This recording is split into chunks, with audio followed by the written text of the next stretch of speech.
नमस्कार, जय हिंद, जय भारत। दोस्तों, आज हम बात करने जा रहे हैं देश की राजनीति के दो सबसे बड़े तूफानों पर, जो एक साथ उठ खड़े हुए हैं और पूरे सिस्टम को हिलाकर रख दिया।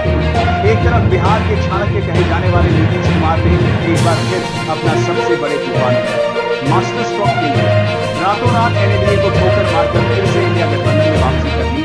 और दूसरी तरफ सुप्रीम कोर्ट ने दल बदल विरोधी कानून पर ऐसा ऐतिहासिक फैसला सुनाया है कि अब कोई विधायक या सांसद आसानी से दल नहीं बदल पाए।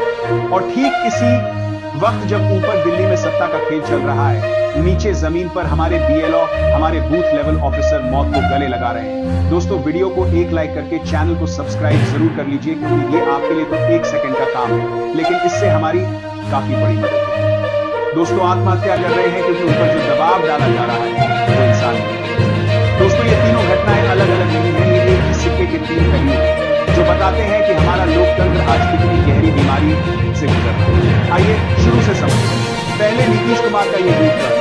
नीतीश कुमार ने 9वीं बार राजनीतिक पाला बदला, ये कोई नया नहीं है, लेकिन इस बार टाइमिंग देखिए। सुप्रीम कोर्ट ने अभी अभी दल बदल विरोधी कानून पर सख्त से सख्त फैसला दिया।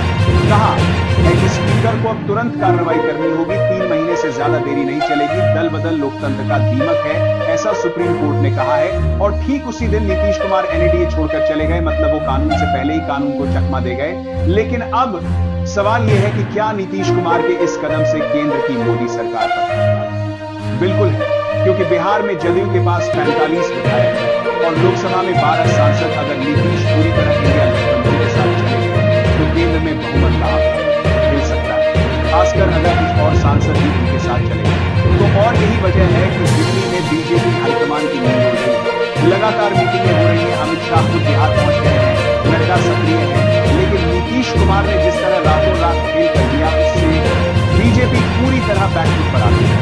दूसरी तरफ तेजस्वी यादव ने जिस गर्मजोशी से नीतीश का स्वागत किया है, उससे साफ है कि बिहार में महागठबंधन फिर से मजबूत हो रहा है। और इसका असर सिर्फ बिहार तक नहीं है, उत्तर प्रदेश, झारखंड, बंगाल, हर जगह इंडिया गठबंधन को ऑक्सीजन मिल गई है। अखिलेश यादव, कांग्रेस, राहुल गांधी, सबके चेहरे पर मुस्कान लौट आई है। लेकिन दोस्तों, असली खेल तो अब शुरू हो गया। सुप्रीम कोर्ट का यह फैसला सिर्फ नीतीश पर नहीं, पूरे देश की राजनीति पर लागू है।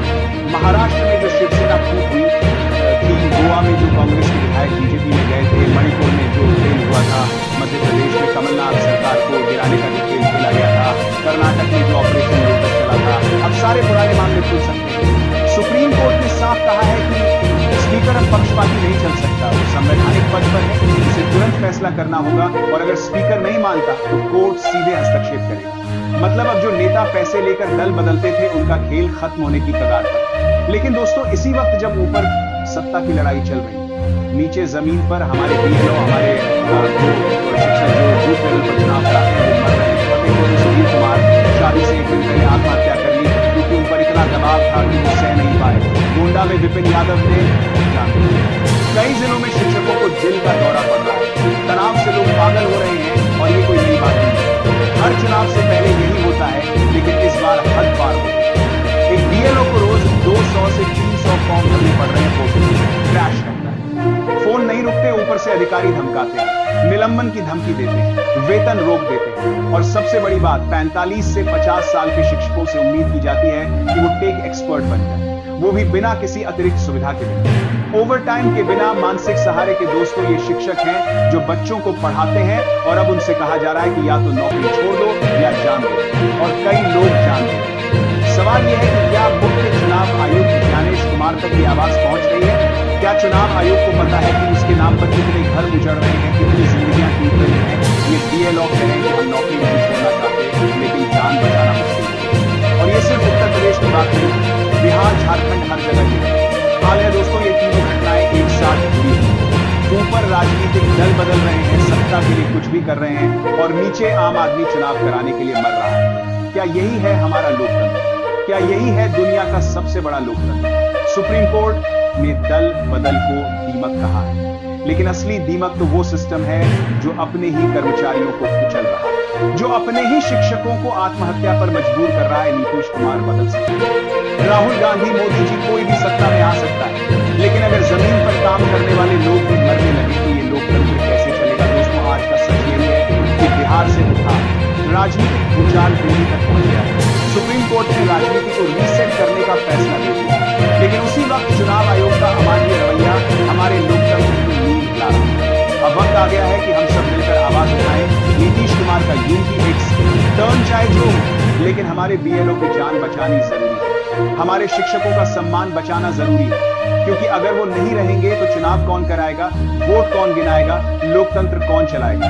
दोस्तों, ये वक्त चुप रहने का नहीं है, ये वक्त सवाल उठाने का है कि आखिर कब तक हमारे शिक्षक दबाव में मरते रहेंगे, कब तक राजनीति सत्ता का खेल खेलती रहेगी और कब तक हम चुप रहेंगे। आज बिहार में जो हुआ वो सिर्फ शुरुआत है। असली तूफान तो अभी आना बाकी है, और वो तूफान तब आएगा जब जनता सड़कों पर उतरेगी, जब भी शिक्षक सब एक साथ कहेंगे कि बस बहुत हुआ, अब और नहीं सकेगा, ये सिस्टम अब और नहीं सकेगा, ये अमानवीय क्योंकि लोकतंत्र नेताओं का नहीं, जनता का होता है, और जनता अब जाग रही है। नीतीश बदल सकते हैं, गठबंधन बदल सकते हैं, लेकिन जनता का गुस्सा कोई और वो गुस्सा हम सबको बनाने वाला है। चाहे जो भी हो, या लखनऊ या पटना, हर जगह ये आवाज गूंजेगी कि हमारे शिक्षकों को मत मारो, हमारे बीएलओ को मत पूछो, क्योंकि वो ही लोकतंत्र की रीढ़ है, और अगर रीढ़ टूट गई तो पूरा शरीर गिर जाएगा। दोस्तों, आज का ये संदेश सिर्फ खबर नहीं, ये चेतावनी है सत्ता में बैठे लोगों के लिए कि अब वक्त बदल गया है। अब जनता चुप नहीं रहेगी, अब हर जुल्म का जवाब मिलेगा, चाहे वो दल बदल का खेल हो या बीएलओ पर अत्याचार हो। अब सबका हिसाब होगा, और वो हिसाब जनता लेगी, वोट से, सड़क से, और जरूरत पड़ी तो अदालत से, क्योंकि ये देश हमारा है, ये लोकतंत्र हमारा है, और इसे बचाना हमारी जिम्मेदारी है। जय हिंद, जय संविधान, और जय उन सभी बीएलओ शिक्षकों की जिन्होंने इस सिस्टम के खिलाफ आवाज उठाई, जिन्होंने अपनी जान के सामने देकर भी हमें जगाने की कोशिश की। आज हम उनके लिए लड़ेंगे, और तब तक लड़ेंगे जब तक ये सिस्टम नहीं बदलेगा, जब तक हर बीएलओ को सम्मान नहीं मिलेगा, जब तक हर शिक्षक सुरक्षित नहीं होगा, तब तक चुप नहीं बैठेंगे। क्योंकि अब बहुत हो चुका, अब और नहीं, अब बदलाव आएगा, और वो बदलाव हम लेकर आएंगे, चाहे कितनी भी कीमत चुकानी पड़े। क्योंकि ये लड़ाई सत्ता की नहीं, ये लड़ाई लोकतंत्र की है, ये लड़ाई इंसानियत की है, और ये लड़ाई हम जीतेंगे, जरूर जीतेंगे। बहुत बहुत धन्यवाद। जय हिंद।